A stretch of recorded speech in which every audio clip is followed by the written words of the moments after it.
नमस्कार दोस्तों, स्वागत है आपका मेरे यूट्यूब चैनल पर। मैं हूं रविंद्र लोमरोड और आज हम पढ़ेंगे राठौड़ों की तीसरी शाखा, यानी कि इसका इतिहास। छोटी सी रियासत है और राठौड़ों की तीसरी रियासत कौन सी? आज हम पढ़ेंगे किशनगढ़ का इतिहास। किशनगढ़ का इतिहास। जोधपुर पढ़ लिया, एक नंबर पर वो हो गई। दो नंबर पर बीकानेर की राठौड़ वंश पढ़ लिए। नंबर 3 पर ये हो गया कौन सा? किशनगढ़ वाला। ये हमने पढ़ा था जोधपुर में कौन सा राजा? मोटा राजा उदय सिंह। इसी का एक पुत्र था कौन?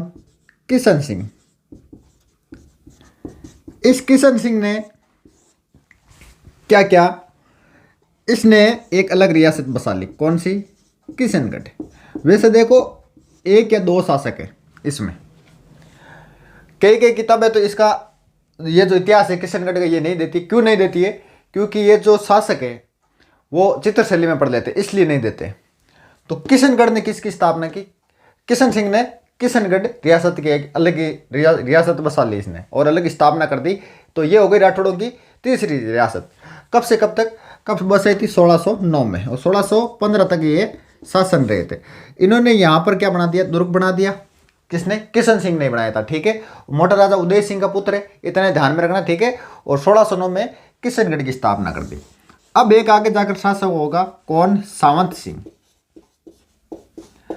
सावंत सिंह जो है ये प्रेम क्या करते थे? ओहो, किससे? रसिक प्रिया से। वैसे राजा को प्रेम करने का अधिकार नहीं होता है। अगर राजा प्रेम करने लग जाए तो राजकार्य की तरफ ध्यान कौन देगा? मान लो, उदाहरण देता हूं, आपने 100 गहलोत जी में प्यार करने लग जाओ तो राजपाट किन सौंपेगा? कौन ध्यान दे? तो इस वास्ते राजा को हक नहीं होता है कि प्रेम करने का, क्योंकि प्रजा की तरफ ध्यान कौन देगा? तो सावंत सिंह जो है वो रसिक प्रिया से प्यार करने लगे थे। ठीक है, और इनका जो शासनकाल आता है वो 1706 से 1748। वैसे क्वेश्चन तो पुटअप नहीं होता है, नहीं क्या बराबर यहां से पूछा जाता है, लेकिन थोड़ी सी कहानी बता देता हूं। कहते हैं कि इन्होंने लगभग 70 ग्रंथों की इन्होंने रचना की थी। कितने ग्रंथों की? 70 ग्रंथों की। ठीक है, रसिक प्रिया से प्रेम करते थे और ये लिखा करते थे। रसिक प्रिया के प्रेम में क्या लिखते थे? कविता, बढ़िया बढ़िया शायरी लिखते थे। ठीक है, और नीचे नाम क्या लिखता शायरी के? नागरीदास। क्यों खुद को नाम लिखे तो बेइज्जती हुए। फिर इन किशन सिंह के एक किधर लिख दियो? किशन सिंह, सॉरी, सावंत सिंह।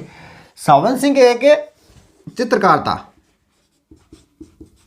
जिसका नाम आता है निहाल चंद। निहाल चंद को सावंत सिंह ने बोला कि निहाल चंद, जे तू एक चित्र बना दे तो तुम मन निहाल कर दे। क्यों बोलो राजा जी, किंग को चित्र बनाना है? क्यों आपने तू एक चित्र बना की को? रसिक प्रिया को। बढ़िया सो सोनो सो चित्र बना। कि ठीक है राजा जी, इश्यू बना दूंगा। एंड अप ही बनाए बोलो, एंड अप चित्र बना। कि राजा जी मैं चित्र तो बना दूं, लेकिन थे बताओ कि अगर मन पूछी कि तू किंग को चित्र बना रही है तो तू कह दे कि राधा को चित्र बना रही। क्योंकि ये अपने आप को क्या मानता था? कृष्ण मानता था। कौन? सावंत सिंह।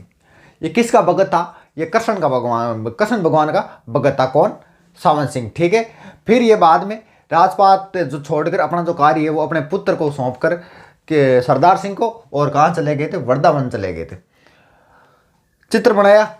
जैसे इन्होंने चित्र बनाया तो इसको किसने देखा था? एक जर्मन का व्यक्ति है। कौन? Eric Dixon. उसने देखा और इस चित्र को क्या कहते हैं? बनी ठणी। यहाँ हाथ में कमल अमल लियोड़ो देख फोटो टांगी, बनी ठणी। जैसे ही जर्मन के जो विद्वान था कौन? एरिक डिक्सन, उसने इस चित्र को देखा और देखते ही कहा कि दिस इज ए, ये क्या है? भारत की मोनालिसा। मोनालिसा किसने कहा था? एरिक डिक्सन ने कहा था कि ये क्या है? भारत की मोनालिसा। फिर जे इन देखियो कौन है? भारत सरकार। जे भारत सरकार देखियो, भारत सरकार इन पर जारी करियो कहीं डाक टिकट, और डाक टिकट जारी किया बाद के मान थाने बेरो ये लगायो थूक चिपकायो, लगायो थोक चिपकायो। ठीक है, पहले तो ये एकमात्र चित्र शैली थी जिस पर डाक टिकट जारी हुआ था। अब तो बहुत सारों पर टिकट जारी हो गई, डाक टिकट जारी हो गई। तो सावंत सिंह जिनका शासनकाल 1706 से 1768, ठीक है, और उसके बाद इन्होंने लगभग 70 ग्रंथों की रचना की थी, जिसमें इश्क चमन, मनोरथ मंजरी, नागर सामुच्य, रसिक रत्नावली, इनके ये ग्रंथों की रचना, विहार चंद्रिका, ठीक है, ऐसे कई ग्रंथ लिखे इन्होंने। इनकी याद में कविता भी लिखी, किसके, रसिक प्रिया की याद में, ठीक है। और सावंत सिंह का जो समय है वो चित्रकला का एक तरह से उत्थान का समय माना जाता है, यानी चरमोत्कर्ष माना जाता है। किसका समय का, सावंत सिंह का, ठीक है। और इस शैली का जो प्रसिद्ध चित्रकार है वो कौन है, निहाल चंद, जिसने किसका चित्र बनाया, बड़ी ठंडी का चित्र बनाया था। किसके कहने पर, सावंत सिंह के कहने पर चित्र बनाया था। और जर्मन के विद्वान ने इसको क्या कहा था कि ये तो क्या भारत की मोनालिसा है। और इस पर क्या हुई थी, डाक टिकट जारी हुई थी। और अगर आपको पूछ ले कि सावंत सिंह किसका भगत था, तो सावंत सिंह जो है वो कृष्ण का भगत था। और रसिक प्रिया को क्या कहता था, राधा कहता था, ठीक है। उसके बाद ये कहाँ चले गए थे, वृंदावन चले गए थे। और चित्र किसने बनाया, निहाल चंद ने, ठीक है। मोहर ध्वज भी इसे कहते हैं, ठीक है। तो ये छोटी सी रियासत थी, मैंने सोचा बता दूं इसके बारे में। वैसे तो इसको हम चित्रकला में पढ़ लेते हैं, यानी आर्ट एंड कल्चर में।